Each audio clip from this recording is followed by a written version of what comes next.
नमस्कार प्यारे बच्चों, आप सभी का इस वाईसीटी की इस ऑनलाइन प्लेटफॉर्म पर मैं अमित आप सभी का हार्दिक स्वागत करता हूं। दोस्त, आप सभी के सामने आज की क्लास में हम सभी पढ़ेंगे शिक्षण के सूत्र पर चर्चा करने वाले हैं।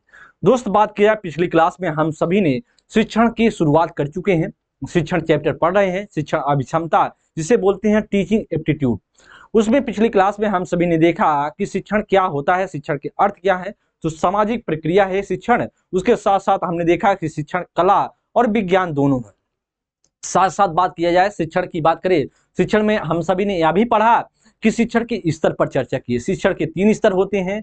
शिक्षण की जो उद्देश्य पढ़ा मैंने, शिक्षण ये बीएस ब्लूम ने बताया है, जिसमें से संज्ञानात्मक, भावात्मक, मनोगत्यात्मक पक्ष हमने सभी ने पढ़ा। उसके साथ साथ हमने शिक्षण की विशेषताओं पर भी चर्चा की। शिक्षण की प्रकृति की बात करें, शिक्षण के प्रकार पर हम सभी ने चर्चा की। तो दोस्त, बहुत अच्छी सी चीजों को, कॉन्सेप्ट को समझ लिया है पिछली क्लास में। इसमें हम सभी ने देखा कि जो शिक्षण के त्रिध्रुवी प्रक्रिया है, रॉयबर ने बताया है, वह भी हमने देखा। जो बीएस ब्लूम ने शिक्षण के 3 प्रकार बताए, वो भी हमने सबने देखा। तो दोस्त, बेहतरीन तरीके से कॉन्सेप्ट को समझते चल रहे हैं, सीखते चल रहे हैं, और आप सभी को इर्द गिर्द यही ना कहीं ना पेपर में पूछा जाएगा। ध्यान देंगे, कोई भी बच्चा हो जो भी टीचिंग एग्जाम की तैयारी कर रहा हो, जैसे आप सभी ईएमआरएस की टीचिंग की तैयारी कर रहे हैं, या फिर बात करें आप सुपर टेट की तैयारी कर रहे हैं, या आप यूपी टेट की या सीटेट की, या आपके प्राइमरी या जूनियर यूपी टेट हो, चाहे कहीं भी हो, तो ध्यान देंगे आप सभी इस क्लास को अच्छे से अटेंड करिए, क्योंकि यहाँ से क्वेश्चन, किस प्रकार के क्वेश्चन, पेडागोजिकल क्वेश्चन पूछे जाते हैं और कैसे फैक्ट क्वेश्चन पूछे जाते हैं, हर चीजों पर हम सभी कॉन्सेप्चुअल तरीके से बात कर रहे हैं और समझने की कोशिश कर रहे हैं कि किस प्रकार के क्वेश्चन पेपर में आए हुए हैं प्रीवियस ईयर में और आने की संभावनाएं होंगी। तो आज की क्लास में सबसे पहले हम सभी पढ़ेंगे शिक्षण के सूत्र पर चर्चा करेंगे। तो शिक्षण का सूत्र क्या है और शिक्षण के सूत्र किसने बताए हैं, और इस सभी पर चर्चा करेंगे। ध्यान देंगे दोस्त, बात किया जाए, आप ध्यान दें, शिक्षण के सूत्र की बात करें, शिक्षण के सूत्र अगर आपसे पूछा जाए किसने बताया, तो आप बताएंगे शिक्षण के सूत्र हर्बर्ट स्पेंसर और कमेनियस ने सबसे पहले बताया। क्या बताया? हर्बर्ट स्पेंसर और एवं कमेनियस ने, क्या कहेंगे? कमेनियस ने या शिक्षण के सूत्र बताए हैं। शिक्षण के सूत्र की बात करें तो शिक्षण के सूत्र इन्होंने क्या कितने बताए? 11 शिक्षण के सूत्र बताए हैं। 11 शिक्षण के सूत्र बेहद इंपॉर्टेंट है, या पेपर में पूछा जाता है किसके द्वारा बताया गया है। आप सभी के फैक्ट क्वेश्चन हो सकते हैं और कितने प्रकार के होते हैं, या कितने प्रकार के और किसने बताया है, यह फैक्ट क्वेश्चन के अंतर्गत आएगा।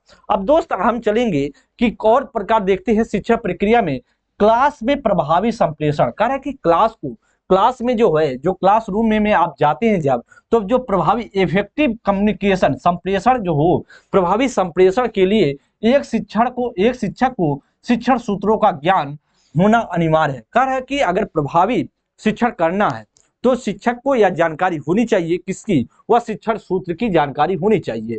शिक्षण सूत्र शिक्षक पर आधारित होता है और शिक्षण सूत्र को निम्न रूपों में समझा जा सकता है। कारण निम्न रूपों में समझा जा सकता है। पहला आपके सामने है, वह क्या है? पूर्ण से अंश की ओर। क्या है पहला शिक्षण का सूत्र?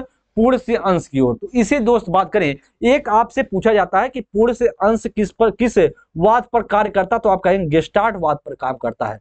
गेस्टार्ट वाद के समर्थक की बात करें तो आप जानते हैं मैक्स बर्दिमन। कौन है? मैक्स बर्दिमन है। अगर आपसे पूछे जनक की बात करें तो मैक्स बर्दिमन बताएंगे। समर्थक में पूछे कि समर्थक में कौन कौन आते हैं, तो आप कहेंगे कोहलर आते हैं। उसके साथ साथ बात करें कोफका आते हैं, कोफका आते हैं। ये सभी समर्थक में आते हैं किसके? गेस्टार्टवाद के। वही चीजें पूछा जा रहा है कि पूर्ण से अंश किस संप्रदाय पर कार्य करता है, तो आप कहेंगे भैया गेस्टार्टवाद पर आधारित है। और इसमें से ध्यान दें, पूर्ण से अंश क्या होता है कि पहले हम बच्चों को पूर्णता जानकारी दे दें, फिर उसके अंश को छोटे छोटे भागों में बताएं। करें कि पूर्ण से अंश का मतलब है पहले पूर्ण की जानकारी दे, फिर अंश की ओर जाएं। तो ऐसा कहता है शिक्षण का सूत्र। कहता है कि यह शिक्षण का सूत्र विषय वस्तु के संपूर्ण ढांचे की आधारभूत जानकारी देने के बाद ही उसके अंशों पर शिक्षक को स्वीकार करता है।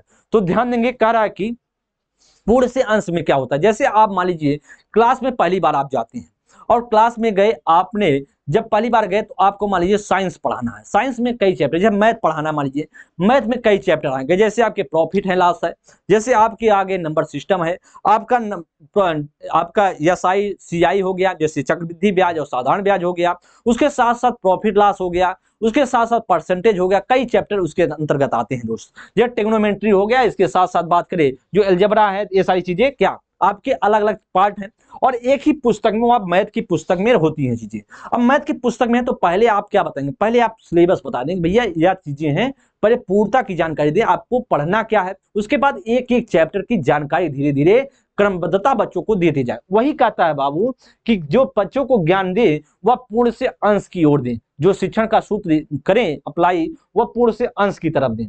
कर प्रत्यक्ष से अप्रत्यक्ष की ओर, प्रत्यक्ष मतलब जो दिखाई दे रहा है और हम किधर ले जाएंगे, अप्रत्यक्ष की तरफ ले जाएंगे। पहले जो दिखाई दे रहा है उसको बताएंगे, उसके बाद अप्रत्यक्ष की तरफ ले जाएंगे। जब प्रत्यक्ष अप्रत्यक्ष की बात करेंगे, कर इसके अंतर्गत है, इसके अंतर्गत कर कि अप्रत्यक्ष विषय वस्तु की जानकारी के लिए स्थानीय वातावरण के प्रत्यक्ष उदाहरणों से अधिगम करवाने पर बल दिया जाता है। प्रत्यक्ष अप्रत्यक्ष की बात करें, ध्यान देंगे प्रत्यक्ष की बात करें, जैसे प्रत्यक्ष की बात किया जाए, पहले हम क्या देंगे बच्चों को, जो एग्जाम्पल है, जो प्रत्यक्ष एग्जाम्पल है, उदाहरण है, उसको कर उदाहरण से अधिगम करवाने पर बल दिया जाता है। तो पहले हम प्रत्यक्ष की चीजें दिखाएंगे बच्चों को जो बच्चे के सामने है, उसके बाद जो बच्चे के सामने नहीं है उसको हम बताने का प्रयास करेंगे। तो यही कहता है प्रत्यक्ष से अप्रत्यक्ष की ओर। आगे ध्यान देंगे दोस्त, कह रहा है कि सूक्ष्म से स्थूल से सूक्ष्म की ओर। स्थूल का मतलब होता है बड़ा, स्थूल क्या होता है, बड़ा होता है, और सूक्ष्म क्या मतलब होता है, छोटा। तो हम बच्चों को क्या करेंगे, बड़े से छोटे की तरफ जाएंगे, मतलब स्थूल से सूक्ष्म की ओर, जिसे हम जानते हैं मूर्त से अमूर्त की ओर भी बोलते हैं। मूर्त का मतलब हो दिखाई देना, अमूर्त का मतलब नहीं दिखाई देना। तो ऐसे करा स्थूल से सूक्ष्म बोले या बोले मूर्त से अमूर्त बोले दोस्त, एक ही चीज है। करा अधिगम को इंद्रियों की अनुभूति पर आधारित करने पर बल देता है। कहता है कि जो इंद्रियों को किस पर दे, वह इंद्रियों को अनुभूति पर आधारित करने पर बल देता है, ऐसा कहता है। कहता विश्लेषण से संश्लेषण की ओर। क्या करें बच्चों को, हम विश्लेषण से संश्लेषण की तरफ जाएंगे। उल्टा या कि देखिए वेरी इंपॉर्टेंट यह है, कौन सा है, विश्लेषण से संश्लेषण। क्योंकि बच्चे क्या करते हैं, बच्चे संश्लेषण से विश्लेषण, ऑप्शन में ऐसा लिखा होता है कि निम्न में से शिक्षण का सूत्र है, एक रहेगा विश्लेषण से संश्लेषण ऑप्शन में रहेगा, एक रहेगा संश्लेषण से विश्लेषण, एक विश्लेषण से संश्लेषण, मतलब एक सीधा रहेगा एक उल्टा रहता है। तो दोस्त ध्यान देंगे, आप जब भी शिक्षण का सूत्र पढ़ें वह पढ़ें विश्लेषण से संश्लेषण होता है। मतलब हम विश्लेषित, पहले हम क्या करते हैं, विश्लेषित करके इसके बाद संश्लेषित करने की कोशिश करते हैं। इसलिए ध्यान देंगे, आप उल्टा ध्यान नहीं देंगे। आप बहुत से बच्चे क्या कर देते हैं, आपको याद नहीं होता है, आप क्या करते हैं, कभी कभी आपको लगता है कि आम जैसे आप इसको हवा में ले लेते हैं बात को। तो विश्लेषण से संश्लेषण होता है, ना कि संश्लेषण से विश्लेषण। और कर विषय वस्तु को पहले बच्चों को क्या करें, इकाइयों में अधिगम करवाया जाता है। बच्चों को क्या करवाया जाए, इकाइयों में अधिगम करवाएं। इसके साथ क्या कराए, इसके बाद सामूहिक अधिगम करवाने पर बल दिया जाता है। वही चीजें कहता है, पहले हम क्या करें, बच्चों को इकाइयों में बताएं, बच्चों को इकाइयों में बताएं, उसके बाद हम क्या करें, संश्लेषित करके बताएं। जैसे एग्जाम्पल में समझिए, जैसे हम कोई चीज बच्चों को बता रहे हैं, जैसे आप समझिए, जैसे आप बच्चों को बताते हैं कि जैसे आप पार्ट ऑफ स्पीच आपको बताना है।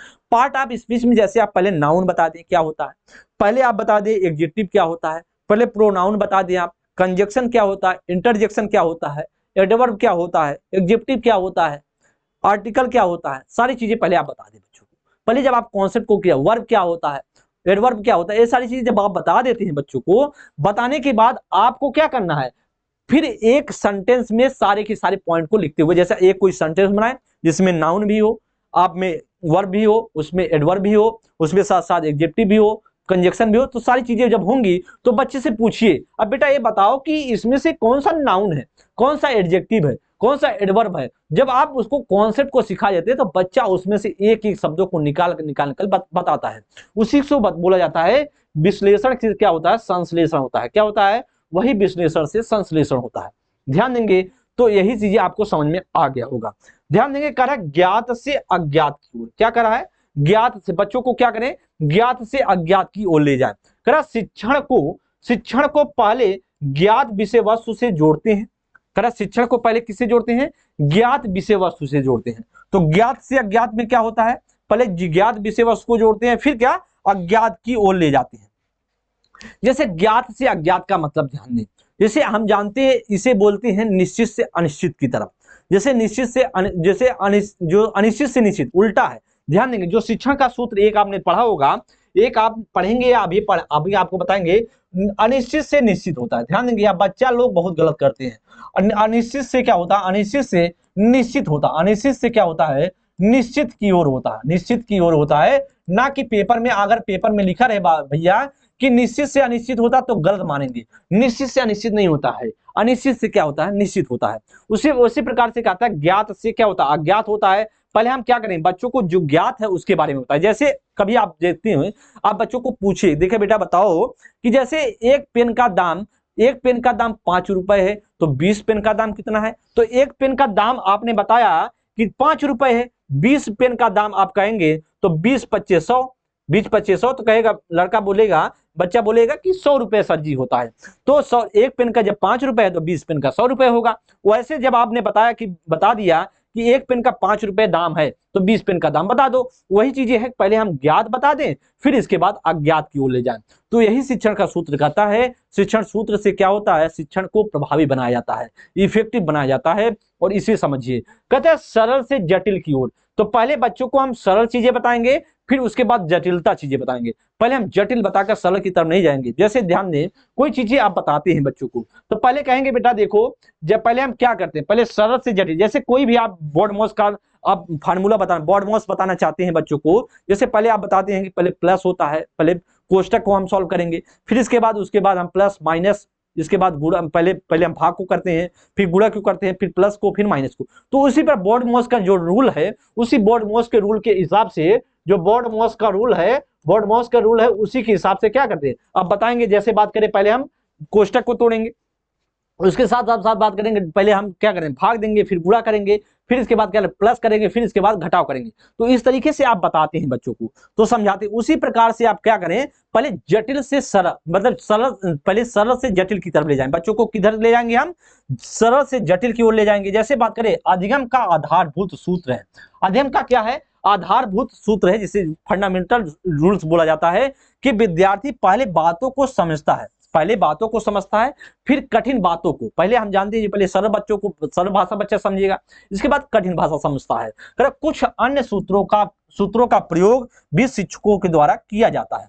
आगे ध्यान देंगे दोस्त, आगे समझिए, करा कि दोस्त समझिए। अब या तो आप सभी के सामने क्या था, कुछ शिक्षण के सूत्र थे, जिसमें से हम सभी ने 11 तो नहीं इसमें से लिखा गया है, लेकिन कुछ शिक्षण के सूत्र लिखे गए हैं जो आपके लिए महत्वपूर्ण है। एक शिक्षण का सूत्र होता है, ये एक तो आपको बताया कि अनिश्चित से निश्चित होता है। एक होता पहले आगमन से निगमन होता है। क्या ध्यान दें, आगमन से निगमन होता है। एक शिक्षण का सूत्र और भी है, आगमन से निगमन की तरफ, मतलब आगमन से निगमन। पहले हम बच्चों को क्या देंगे, पहले हम बच्चों को एग्जाम्पल देंगे, पहले एग्जाम्पल देंगे, फिर इसके बाद हम किधर ले जाएंगे, रूल की तरफ, नियम की तरफ ले जाएंगे। वही कहता है आगमन से निगमन की ओर। कॉन्सेप्ट को समझिए दोस्त, कॉन्सेप्ट आपसे पूछा जाता है, समझेंगे। शिक्षण की अवस्थाएं या क्रियाओं की चर्चा करने वाले हैं। करें शिक्षण की अवस्थाएं एवं क्रियाओं की थोड़ा सा समझेंगे। Faces of teaching. शिक्षक द्वारा विद्यार्थियों को विद्यालय में विभिन्न क्रियाओं के माध्यम से अधिगम कार्य पूर्ण कराया जाता है।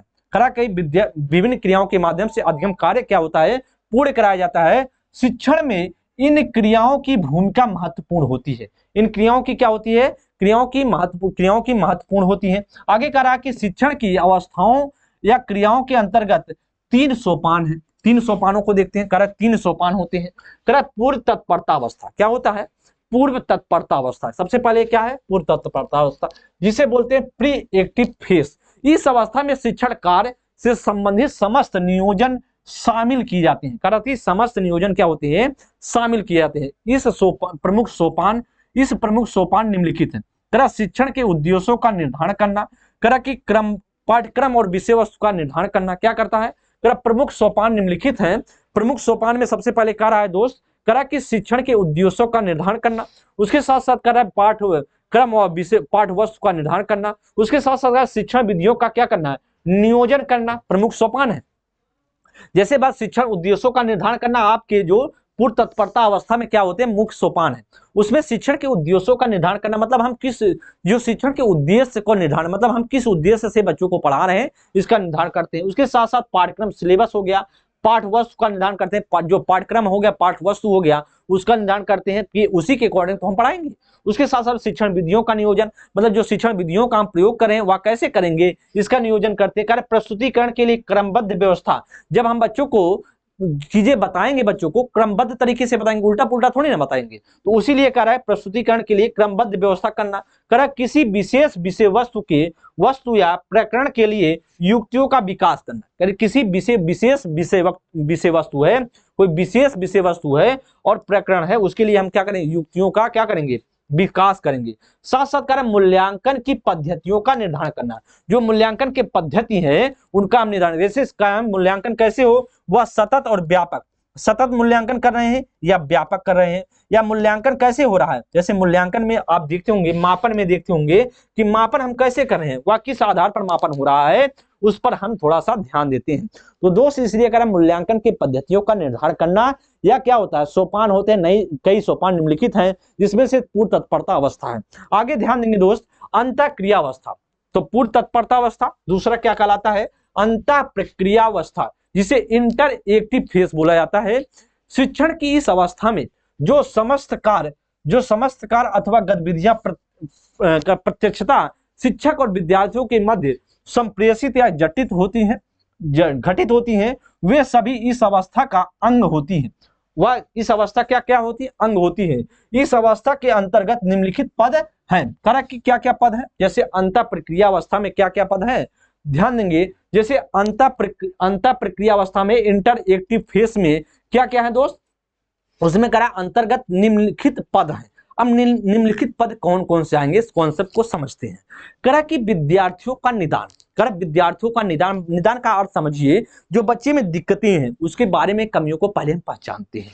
क्रिया एवं प्रतिक्रिया, क्या हम क्रिया करेंगे उसके बाद रिएक्ट क्या करेंगे, क्रिया क्या हो रहा है उसके बाद प्रतिक्रिया क्या दिया जा रहा है, इस पर हम जो ध्यान देते हैं। करा कि पहले में ध्यान दें, उद्दीपकों का चयन, जो स्टिमुलस है उसका हम चयन कैसे करेंगे, इसमें क्या होता है, अंतःक्रिया अवस्था में होता है। जैसे अंतः प्रक्रिया अवस्था में क्या होगा, अंतः प्रक्रिया अवस्था में होगा, दो चीजें एक दूसरे के माध्यम से जुड़ेंगी, मतलब एक तरफ से चीजें हो रही हैं, आगे भी रिएक्ट करने वाला है, क्रिया प्रतिक्रिया दोनों हो रहा है, मतलब हम भी हैं और हमारे साथ विद्यार्थी भी हैं, तो दोनों क्या होंगे, क्रिया प्रतिक्रिया करने वाले हैं। उसी को बोला जाता है उद्दीपकों का चयन। देखिए उसी में क्या होगा, उद्दीपकों का चयन, किस उद्दीपक का, किस स्टिमुलस का हम इस्तेमाल करें जिससे बच्चा क्या करे, वह समझ जाए बातों को। तो हम इसमें अंतःक्रिया अवस्था में क्या होगा, उद्दीपकों का चयन होगा। उसके साथ साथ उद्दीपकों का प्रस्तुतिकरण, भाई उद्दीपकों का प्रस्तुत हम कैसे करेंगे वह भी तो डिपेंड करेगा। उसके साथ साथ करें युक्तियों का प्रयोग, जो युक्ति का प्रयोग करेंगे वह भी, उसके साथ साथ युक्तियों का विस्तार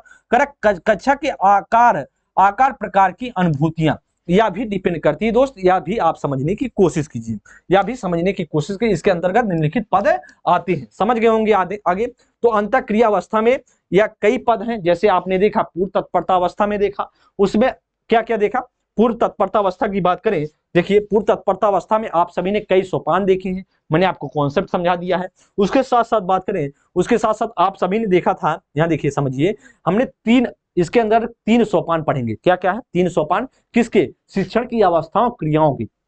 ये शिक्षण की अवस्थाएं हैं, उसमें उसके अंतर्गत 3 सोपान को पढ़ रहे हैं। सबसे पहले तो हम सभी ने पूर्व तत्परता अवस्था पढ़ा, दूसरे की मैंने आप सभी को बताया पूर्व अंतः प्रक्रिया अवस्था, जिसे इंटर एक्टिव फेज बोलते हैं। अब तीसरे की बात करें, जिसे तत्परता की बाद की अवस्था। तत्परता की बाद सबसे पहले पूर्व तत्परता, अंतःक्रिया, फिर तत्परता की बाद, जिसे हम जानते हैं पोस्ट एक्टिव फेज की बात करेंगे। इस अवस्था का मूल्यांकन से संबंध होता है। इस अवस्था से किससे संबंध होता है, ध्यान देंगे, अभी समझिए। तो इसमें क्या था, इसमें कर इस अवस्था में देखिए, दूसरे में क्या था, इस अवस्था में कह रहा था, इस अवस्था में समस्त कार्य अथवा गतिविधियां होती हैं। देखिए तो आप समझिए, पहले आपसे पूछे अंतःक्रिया, ध्यान दें, अंतःक्रिया अवस्था में क्या होता है, अंतःक्रिया अवस्था में क्या होता है। तो दोस्त अंतःक्रिया अवस्था में कहेंगे आप, इसमें होता है समस्त कार्य, क्या कहेंगे, समस्त कार्य अथवा गतिविधियां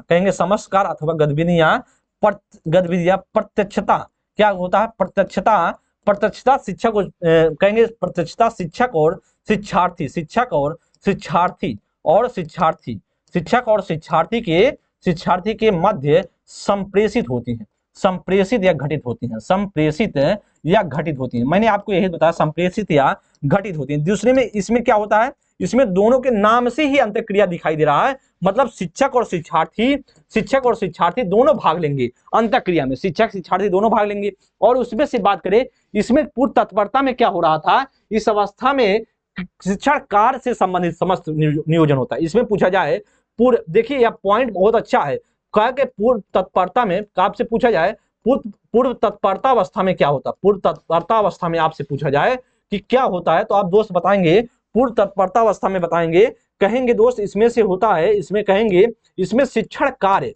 क्या होता है, शिक्षण कार्य से संबंधित पूछेंगे, संबंधित क्या होते हैं, संबंधित क्या होंगे, नियोजन शामिल किया जाता है, नियोजन शामिल किया जाता है। तो आप कहेंगे पूर्व तत्परता में नियोजन शामिल किया जाता है शिक्षक के। और आप बताएंगे बी वाले में जैसे दूसरा जो था अंतःक्रिया अवस्था में, आप कहेंगे इसमें शिक्षक शिक्षार्थियों का अंतःक्रिया होता है। और तीसरे में क्या बताएंगे, तीसरे में आप कहेंगे जिसे तत्परता के बाद, कहेंगे तत्परता के बाद की अवस्था क्या, उसमें क्या होता है, तत्परता के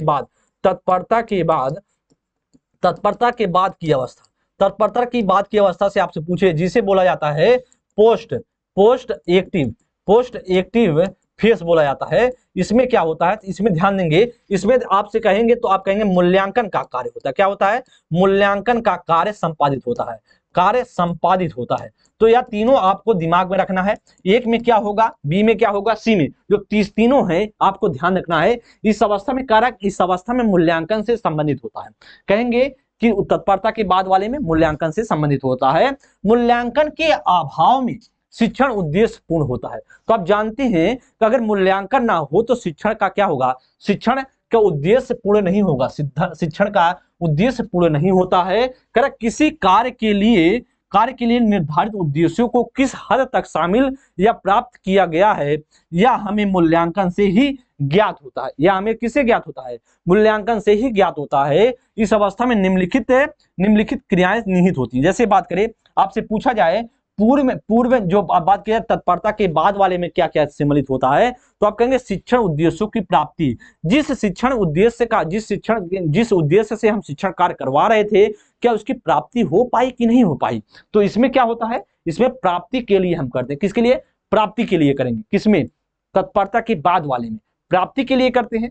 समुचित मूल्यांकन विधियों का चयन, जो हम समुचित मूल्यांकन विधियों का चयन किए हैं उसका पता लगाएंगे। शिक्षण द्वारा व्यवहार में परिवर्तन, क्या शिक्षण के द्वारा जो हमने शिक्षण किया उसमें व्यवहार में परिवर्तन हुआ कि नहीं हुआ। मूल्यांकन के आधार पर शिक्षण की विभिन्न क्रियाओं का संदर्भ में निर्णय, तो उसका हम क्या करते हैं, निर्णय लेते हैं कि समझते हैं क्या उसको प्राप्त कर पाए कि नहीं कर पाए। आगे दोस्त समझेंगे करा की अवपेड़ा की शक्तियों पर बात करते हैं कि मोटिवेशन पावर क्या, मतलब मोटिवेशन से क्या होता है, क्या शिक्षण में उसका प्रभाव पड़ता है, यह समझने वाले हैं। तो हम देखेंगे जो मोटिवेशन से हमें शिक्षण जब बच्चों का कार्य हो रहा है तो उसका क्या प्रभाव पड़ता है, इसको हम समझेंगे। तो ध्यान देंगे, आप जानते हैं दो तरीके से आप मोटिवेट होते हैं, एक तरीके से, एक तो आप जानते हैं बाह्य कारक से, एक आप जो होते हैं आंतरिक। तो बाह्य और आंतरिक दो प्रकार की अवपेड़ा होती हैं। उसमें से अगर आपसे पूछे कौन महत्वपूर्ण होता है, तो आप कहेंगे आंतरिक जो अवपेड़ा है वह ज्यादा महत्वपूर्ण है। एक इंटरनल होता है, एक एक्सटर्नल होता है। जो एक्सटर्नल होता है वह कम टाइम के लिए होता है, आपका एक सीमित क्षेत्र होता है, व्यापक नहीं होगा। जैसे इंटरनल मोटिवेट है तो आप जब तक उसको प्राप्ति, यदि अब ज्यादा पावरफुल होता है कौन, इंटरनल, एक्सटर्नल ज्यादा पावरफुल नहीं होता। वही चीजें आप चलेंगे, अवपेड़ा की शक्तियों की बात करेंगे, जो मोटिवेशन पावर है, क्या शिक्षण में कैसे पावर का इस्तेमाल होता है, इस पर हम चर्चा करते हैं। किसी भी व्यक्ति के व्यवहार में स्थायित्व लाने का कार्य अवपेड़ा या मोटिवेशन के द्वारा होता है। किसी भी व्यक्ति में अगर व्यवहार में स्थायित्व लाना है तो हम किसके माध्यम से करते हैं, वह अवपेड़ा के माध्यम से करते हैं। तो इस बात को समझिए, अवपेड़ा के बिना अधिगम संभव नहीं है। तो आप जानते हैं एक आपने पढ़ा होगा कभी एक डिफिनीशन स्किनर की। स्किनर ने क्या कहते हैं, स्किनर कहते हैं अवपेड़ा की डिफिनीशन देते हैं, अवपेड़ा अधिगम का राजमार्ग है, अवपेड़ा अधिगम का राजमार्ग है, अवपेड़ा अधिगम का क्या है, अधिगम का राजमार्ग है। मतलब अगर आप राजमार्ग है, मार्ग है, तो ध्यान देंगे मार्ग है, इसको थोड़ा सा ध्यान दें। यह डिफिनेशन वेरी इंपॉर्टेंट डिफिनेशन है जो यूपी टेट सुपर टेट की बच्चे तैयारी करें उनके लिए। तो स्किनर की डिफिनेशन है, तो वह कहते हैं कि आप अगर अधिगम करना चाहते हैं बिना मोटिवेट हुए नहीं कर सकते दोस्त, उसके लिए वही रास्ता है। मतलब अधिगम के लिए अगर जब तक वही रास्ता, उसी रास्ते से आप जाएंगे, किसके रास्ते से, प्रेरित होकर उसी रास्ते से आप जाते हैं अधिगम करना। तो वही कहता है कि क्या क्या यहाँ पर करा बात, अफेड़ा के बिना अधिगम संभव नहीं है। आप मोटिवेट नहीं है तो अधिगम नहीं हो सकता। अगर आपसे पूछे दोस्त, एक पॉइंट और थोड़ा सा समझेंगे, अगर आपसे कोई व्यक्ति पूछ ले, अगर पूछ ले अफेड़ा के स्थान पर कौन सा शब्द यूज कर सकते हैं, अफेड़ा के स्थान पर एक शब्द आता है, अगर अफेरित होना है तो उसके स्थान पर आप जानिए आवश्यकता। आवश्यकता एक ऐसी चीज है जो आपको अफेरित कर देती है। तो अगर आप बात करें अफेड़ा के स्थान पर अगर आवश्यकता हो तो भी आप क्या होते हैं, मोटिवेट हो जाते हैं। इसलिए आप बहुत महत्वपूर्ण है, अफेड़ा के स्थान पर हम प्रयुक्त करते हैं शब्द, वह आवश्यकता को प्रयुक्त करते हैं। ये सारे कॉन्सेप्ट को समझते चले। आगे हम समझने का कि अफेड़ा के माध्यम से ही शिक्षक क्या करता है, शिक्षार्थी के व्यवहार को नियंत्रित करता है। जैसे जब बच्चा एक्टिविटीज कोई करता है, कोई ऐसा बच्चा कोई सही डायरेक्शन में जा रहा है या गलत डायरेक्शन में जा रहा है, तो बच्चों को हम कैसे नियंत्रित करते हैं, कंट्रोल में कैसे लाएंगे, वह बच्चों को मोटिवेट करते हैं। कैसे बच्चों को मोटिवेट करके उसको हम कंट्रोल में ला देते हैं, और जब कंट्रोल में ला देंगे तो वो बच्चा नियंत्रित हो जाएगा, जो जैसा पढ़ाएंगे वैसा पढ़ेगा। इसलिए हम मोटिवेशन के माध्यम से क्या करते हैं, बच्चों को नियंत्रित कर देते हैं। यही लाइन पूछ रहा है, बोल रहा है। साथ ही शिक्षण को प्रभावी बनाकर, साथ ही शिक्षण को प्रभावी बनाकर उसके लक्ष्य की प्राप्ति में सहायता करता है। और अफेड़ा के दो रूप हैं जो शिक्षण कार्य में बहुत ही उपयोगी है। ध्यान दें करा कि दोस्त, मैंने आपको बताया अफेड़ा के कितने रूप हैं, दो रूप हैं जो आप किसके लिए ज्यादा बहुत ही महत्वपूर्ण है, शिक्षण कार्य के लिए, जो टीचिंग वर्क है उसके लिए बहुत ही क्या है, बहुत उपयोगी है। तो कह रहा है कि एक बाय अफेड़ा होता है, एक आंतरिक अफेड़ा। मैंने आपको बताया एक एक्सटर्नल मोटिवेशन होता है, एक इंटरनल मोटिवेशन होता है। तो आपसे पूछा जाए कौन सा महत्वपूर्ण होता है दोस्त, तो आप कहेंगे आपका इंटरनल, जो आपका आंतरिक अफेड़ा है वह ज्यादा महत्वपूर्ण होता है एक्सटर्नल के मुताबिक। एक्सटर्नल की बात करें, एक्सटर्नल उतना प्रभावी नहीं होता है। ध्यान देंगे करा कि ध्यान दें, यहाँ पे समझिए।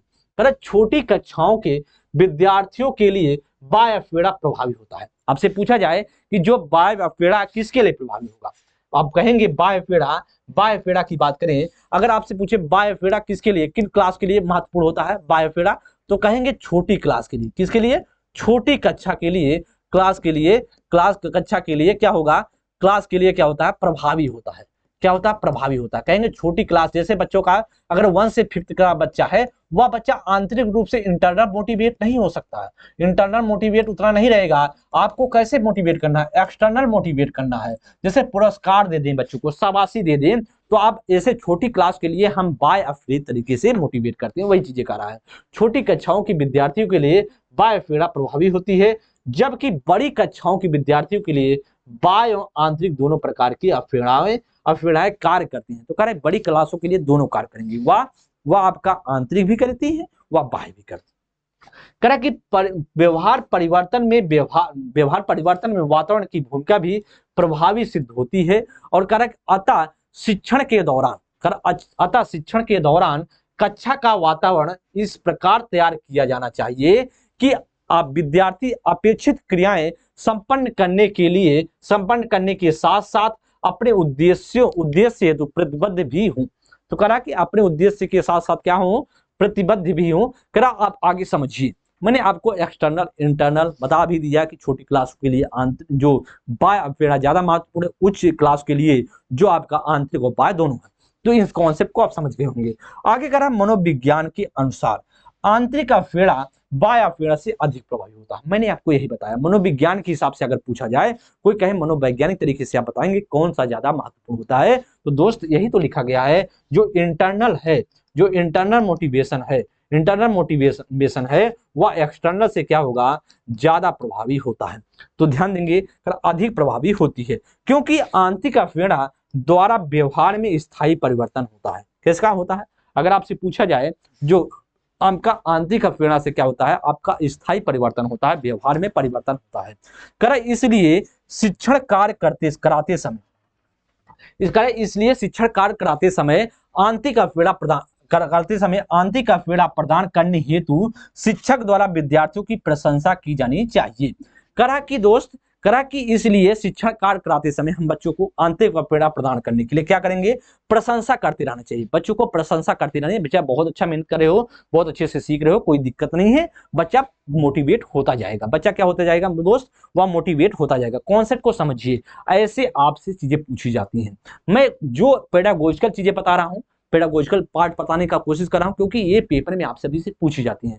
जितना कॉन्सेप्ट आप सीखे रहेंगे वही आपके लिए महत्वपूर्ण, क्योंकि शिक्षण क्षमता से क्वेश्चन अच्छे क्वेश्चन पूछे जाएंगे, क्योंकि यही आपका जड़ है। अगर यहाँ पे मजबूती आपने प्राप्त कर लिया, कॉन्सेप्ट को समझ लिया, तो कोई भी क्वेश्चन आपसे गलती नहीं हो सकती और गलत होने की संभावनाएं भी नहीं होंगी, क्योंकि इतना अच्छे से मैं बता रहा हूं, समझा रहा हूं, आप समझ भी पा रहे होंगे दोस्त। आगे हम चलते हैं। आगे कह रहा है कि दोस्त समझिए, कह रहा है कि अवपेड़ा का शैक्षिक महत्व। अवपेड़ा का जो शैक्षिक महत्व क्या है, अवपेड़ा का एजुकेशनल इंपॉर्टेंस ऑफ मोटिवेशन क्या है। कह कि अधिगम के लिए प्रोत्साहन, अधिगम के लिए प्रोत्साहन क्या, अवपेड़ा का मतलब क्या, अवपेड़ा को जो शैक्षिक में, जो शिक्षा के क्षेत्र में क्या महत्व है, मतलब अवपेड़ा का शिक्षा के क्षेत्र में क्या महत्व है, उसमें से बात करें तो उसमें कह रहा है कि दोस्त, इसमें कह रहा है कि अधिगम के लिए प्रोत्साहन, मतलब जब आप लर्निंग करवा रहे हैं बच्चों को, तो उसको मोटिवेट करते हैं, प्रोत्साहित करते हैं, उसके लिए मतलब व्यवहार में परिवर्तन है, तो अब व्यवहार को चेंज कर रहे हैं बच्चों को, तो उसके लिए अवप्रेरित करते रहे। अधिकाधिक जो ज्ञानार्जन हेतु, मतलब बच्चों को अधिक से अधिक ज्ञान अगर दे रहे हैं तो बीच बीच में मोटिवेट करते रहे, इसकी बात जरूर पड़ती है। अनुशासन विकसित करने के लिए, अगर आप क्लासरूम को अनुशासित बनाना है तो बच्चों को मोटिवेट करते रहिए। देखो बेटा, ऐसी चीजें बताते रहो कि देखो बेटा कि जब आप पढ़ोगे, मेहनत करोगे तो आगे बढ़ोगी, आपको नौकरी मिलेगी, आप अपना जीवन, अपने घर का जीवन, अपने घर के परिवार के माता पिता जो हैं, जो भी सदस्य हैं, उनके जीवन को आप अच्छे तरीके से सुचारू रूप से चला पाओगे। आपका जीवन जो जीविकोपार्जन है वह सुचारू रूप से चल पाएगा, तो बच्चा धीरे धीरे मोटिवेट हो जाएगा। इसलिए दोस्त कह रहा कि आप क्या करेंगे, अनुशासन बनाने में भी मोटिवेशन का कार्य होता है। कह के मार्गदर्शन हेतु, अगर बच्चों का मार्गदर्शन करना है, रास्ता दिखाना है, तो उसके लिए मोटिवेशन की जरूरत होती है।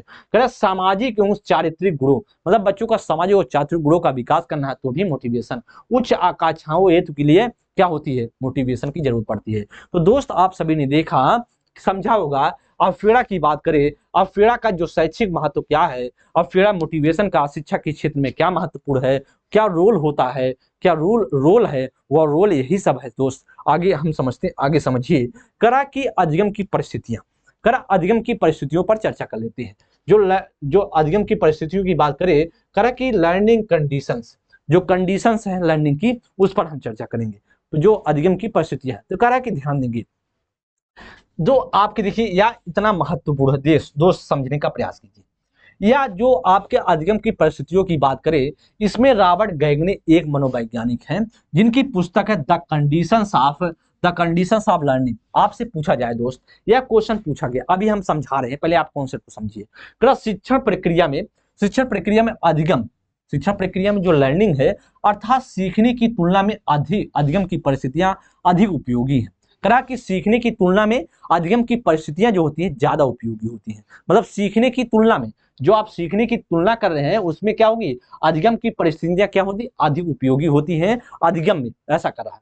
ध्यान देंगे, रॉबर्ट गैगने ने अपनी पुस्तक द कंडीशंस ऑफ लर्निंग, यह क्वेश्चन पूछा गया। यह क्वेश्चन देखिए क्वेश्चन कैसे पेपर में, अलग अलग पेपरों में कैसे निकाल के क्वेश्चन पेडागोजिकल कैसे बनाए जाते हैं, कैसे फैक्ट निकाल कर पूछ लिए जाते हैं यूपी टेट के पेपर में, उसको समझिए। तो करा कि दोस्त समझिए, the conditions of learning, the conditions of learning की बात की जाए, द कंडीशंस ऑफ लर्निंग की बात करें, तो यह पुस्तक किसकी है, रॉबर्ट गैगने की पुस्तक है, रॉबर्ट गैगने की पुस्तक है। और रॉबर्ट गैगने की पुस्तक, यह पुस्तक पूछा गया यूपी टेट के प्राइमरी के पेपर में, यूपी टेट प्राइमरी के पेपर में 2019 का जो यूपी टेट हुआ था, उसमें यह पेपर क्वेश्चन पूछ लिया गया। तो ऐसे समझिए कि आपके यूपी टेट के क्वेश्चन कहां से निकाल लिया गया, कहां से आपके सुपर टेट के क्वेश्चन निकाल लिया जाएगा, सब बताएंगे हम। समझिए, बस इतना कॉन्सेप्ट समझना है। तो इन्होंने अधिगम के 8 दशाएं बताई, किसने बताया, रॉबर्ट गैगने ने जो अधिगम की कितनी दशाएं बताएं, 8 दशाएं बताएं। आपको आठों दशा को याद रखना है और आठों दशा में से हर बार 2 बार अभी तक आप सभी का सुपर टेट हुआ है। एक बार 68,500 हुआ, एक बार आपका 69,000 है। दोनों पेपर में रॉबर्ट गैगनिक से क्वेश्चन पूछे गए हैं दोस्त, या आपको समझना है। और आपके यूपी टेट के पेपर के लिए बेहद इंपॉर्टेंट है। ईएमआरएस के बच्चे तैयारी कर रहे हैं तो हम तो बता रहे हैं ईएमआरएस के लिए बहुत महत्वपूर्ण है, क्योंकि वही हम पढ़ा ही रहे हैं बच्चों को, तो इसलिए उनके लिए तो इंपॉर्टेंट है। लेकिन कहां कहां और पेपर में पूछा जा सकता है, इसको हम कॉन्सेप्ट को समझाने का प्रयास कर रहे हैं। कर कि अधिगम के निम्न 8 दशाओं भेदों के बारे में लिखा है।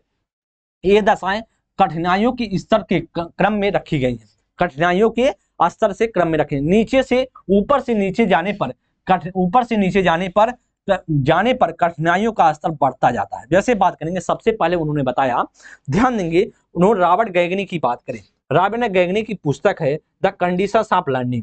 द कंडीशंस ऑफ लर्निंग में उन्होंने दोस्त बात करें, उनके द्वारा जो बताया गया, उनके द्वारा बताया गया 8 प्रकार से, 8 चरण में, 8 दशाओं में 8 प्रकार से बांट दिया गया। 8 प्रकार में एक बार थोड़ा सा आपको समझा देते हैं, पहले आपको सुनेंगे। सबसे पहले उन्होंने बताया संकेत अधिगम होता है, दूसरे को बताया उद्दीपन अनुक्रिया होता है, तीसरे को बताया वह श्रृंखला अधिगम होता है, चौथे को उन्होंने बताया साचर अधिगम होता है, पांचवें को बताया विभेदन अधिगम है, छठवें को बताया संप्रत्यय अधिगम है, और सातवें को बताया नियम, और आठवें को बताया समस्या समाधान। ये 8 चरण आपको याद होना चाहिए। फिर से मैं बता रहा हूं, एक बार फिर से ध्यान देंगे। सबसे पहला है वह दोस्त आप कहेंगे संकेत अधिगम, दूसरा बताएंगे उद्दीपन अनुक्रिया बताएंगे, तीसरा बताएंगे जिसे हम जानते हैं श्रृंखला अधिगम, चौथा आप कहेंगे जिसे बोलते हैं साचर, पांचवें को विभेदन, छठवें को संप्रत्यय, सातवें को नियम, आठवें को जो बोलता है समस्या समाधान। वही हम एक एक करके आप समझाएंगे। तो सबसे पहले आपको मैंने बताया था संकेत अधिगम होता है, सिग्नल लर्निंग की बात करें, करके या पावलोव की शास्त्रीय अनुबंधन क्रिया पर आधारित। तो आप जानते हैं पावलोव क्या है। पावलोव की बात करें, पावलोव की जब आप बात करते हैं, पावलोव एक क्या है, व्यवहारवादी मनोवैज्ञानिक। क्या है? व्यवहारवादी क्या है, मनोवैज्ञानिक है। और उसमें से बात करें तो उनका एक सिद्धांत है शास्त्रीय अनुबंधन का सिद्धांत। उसी से क्या लिया है इन्होंने संकेत अधिगम को उठा लिया। आपसे पूछा जाए जो ऊपर के 3 हैं, जैसे आप जानते हैं संकेत अधिगम वह रॉबर्ट गैगने ने किससे लिया था, वह लिया था पावलोव से लिया था। उद्दीपन अनुक्रिया किससे लिया था, थॉर्नडाइक से लिया था। और श्रृंखला वाला किससे लिया था, स्किनर से लिया था। वही चीजें आपसे पूछे कि संकेत अधिगम किससे लिया दोस्त, रॉबर्ट गैगने ने वह उठा लिया, नकल कर लिया था किससे, पावलोव से। और पावलोव के कौन से सिद्धांत से, शास्त्रीय अनुबंधन के सिद्धांत से पर आधारित है। इसके अंतर्गत संकेत मात्र से ही अधिगम कराया जा सकता है, जिसमें प्राणी एक संकेत के प्रति उद्दीपक प्रक्रिया करना सिखाता है। जैसे क्या करता है, जो प्राणी है, प्राणी एक संकेत के प्रति क्या करता है, उद्दीपक प्रतिक्रिया कराना सिखाता है, मतलब उसको लालच देकर संकेत देकर सिखाता है पहले में। दूसरे में बात करें उद्दीपन अनुक्रिया अधिगम, जिसे बोलते हैं स्टिमुलस रिस्पॉन्स बोला जाता है। ये किससे लिया गया, मैंने आपको बताया थॉर्नडाइक से लिया गया है। करा कि यह ध्यान देंगे, करा कि यह थॉर्नडाइक के संबंधवाद और स्किनर के सक्रिय अधिगम का रूप है। किससे है या किससे दोस्त बात करें तो आप कहेंगे थॉर्नडाइक के जो संबंधवाद का सिद्धांत है और स्किनर के सक्रिय अधिगम का स्वरूप माना जाता है।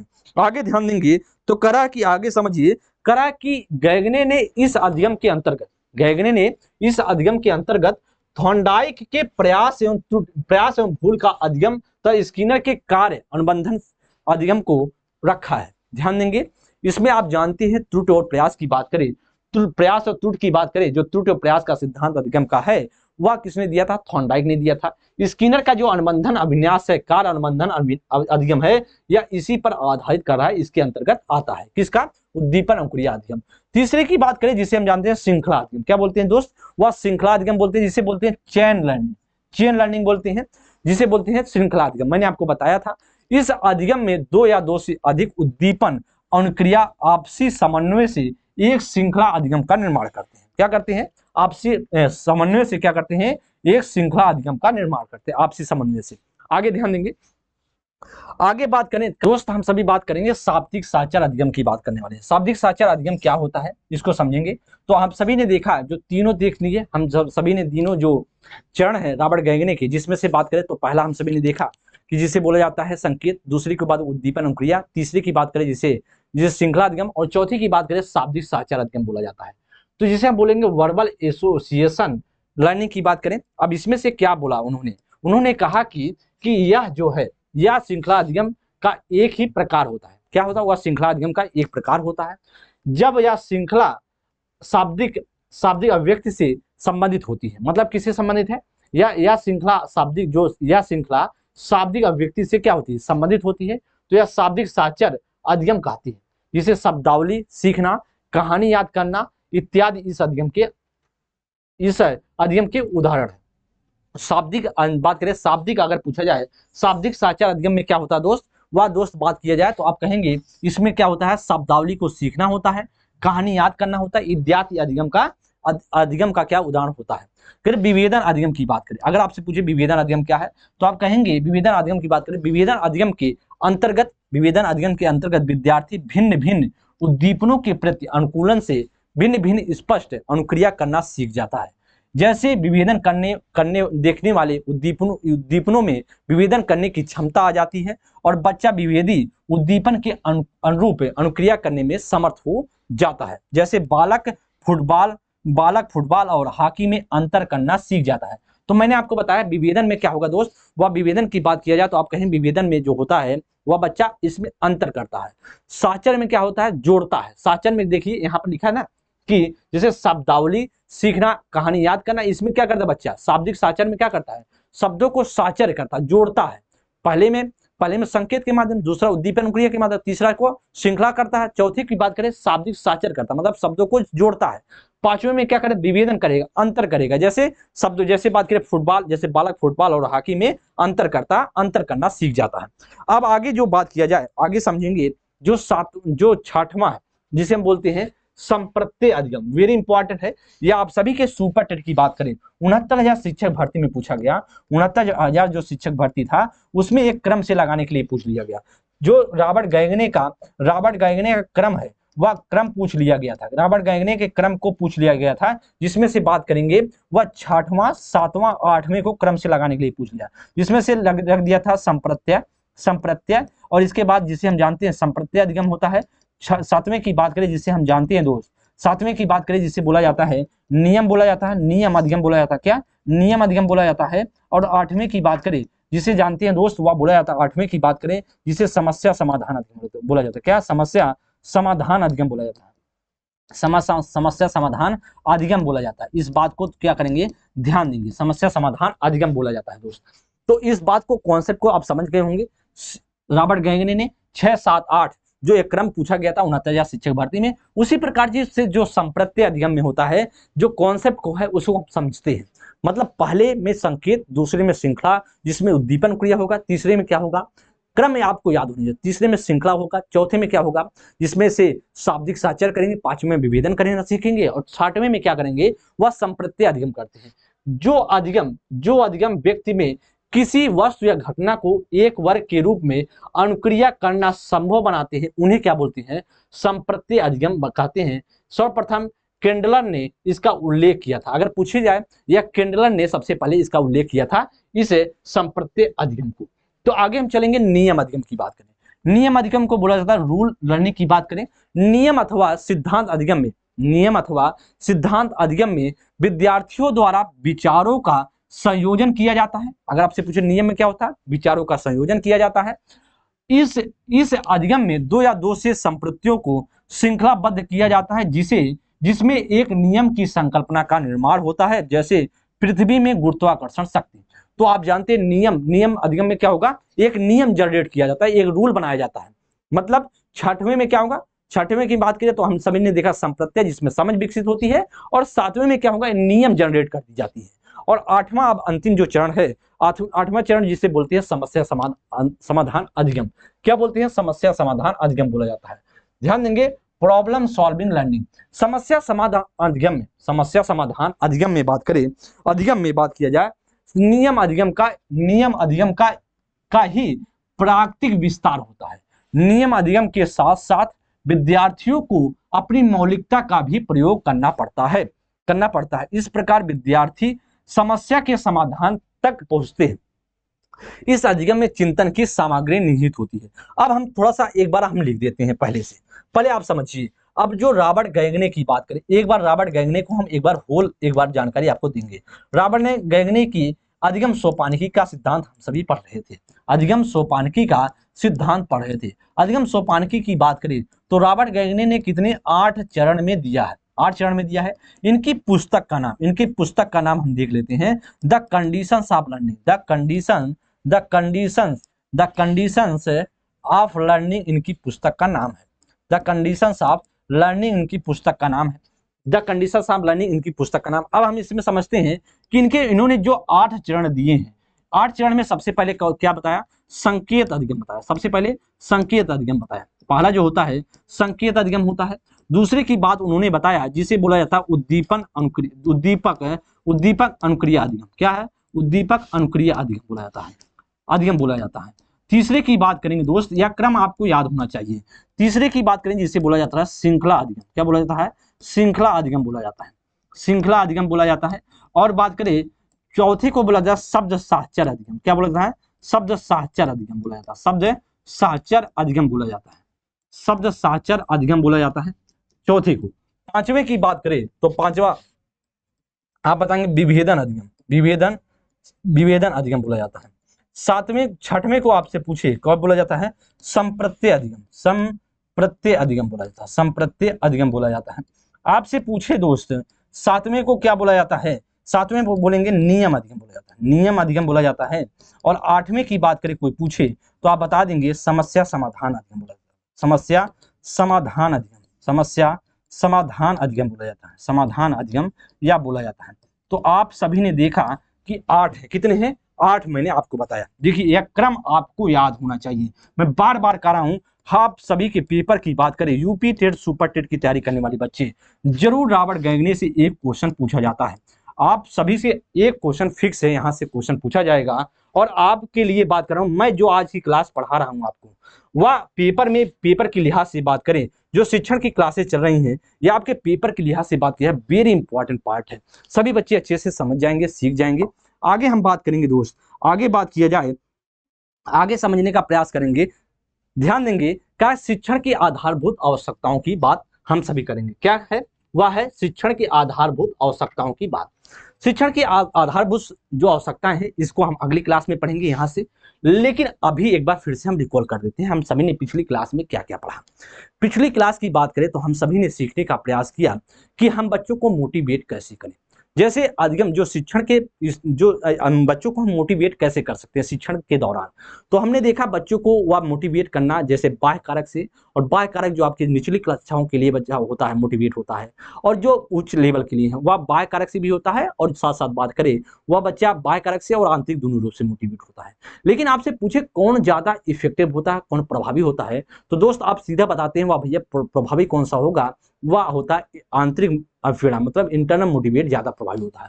आप सभी ने सीख लिया, समझ लिया। रॉबर्ट गैगने से संबंधित जो हम सभी ने कॉन्सेप्ट समझने की कोशिश किया, उसे भी आप दोस्त समझ लिए होंगे। और 8वें चरण को आपको याद रखने की जरूरत है। मैं बार बार समझा रहा हूं, बार बार बता रहा हूं, इन सारी चीजों को आपको समझने की जरूरत है दोस्त।